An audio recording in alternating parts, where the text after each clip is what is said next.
आज बनवूया जन्माष्टमीसाठी गोविंद लाडू। पोहे घ्यायचे 2 वाटी चांगले कुरकुरीत भाजून घ्यायचे, त्याचबरोबर शेंगदाणे घ्यायचे 1 वाटी, तेही आपण थोडंसं पाण्याचा हात लावायचा म्हणजे लगेच भाजले जातात आणि पटकन हे शेंगदाणे भाजले गेले की नंतर घ्यायचं छोटी वाटी एक इथे आपण तीळ घ्यायचं आणि छोटी वाटी घ्यायची इथे खसखस, दोन्ही जिन्नस पुन्हा भाजायची तीही काढून घ्यायची। नंतर घ्यायचे ड्रायफ्रुट्स, ते सुद्धा आपण भाजून घ्यायचे आणि असंच सगळी जिन्नस भाजल्यानंतर सुकं खोबरं घ्यायचं, ते सुद्धा अगदी हलकंसं भाजून घ्यायचं, अगदी 1 वाटी। आणि नंतर सगळ्यात अगोदर पोहे आपण मिक्सरमध्ये पावडर करून घ्यायचा। त्यानंतर बाकीचे जिन्नस आहेत ना, शेंगदाणे, ड्रायफ्रुट्स, खसखस, तीळ आणि खोबरं, ते सुद्धा वाटून सगळी जिन्नस आपण एकत्र करायची एका परातीमध्ये आणि जिन्नस सगळी मिक्स झाली की त्याच्यामध्ये गूळ घालायचा, पोहे जितके घालणार तितकेच गूळ घालायचा आणि चांगला चोळून घ्यायचा त्या मिश्रणामध्ये।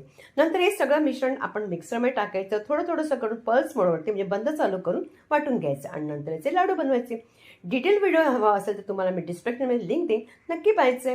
आवडले रेसिपी तर लाईक करा।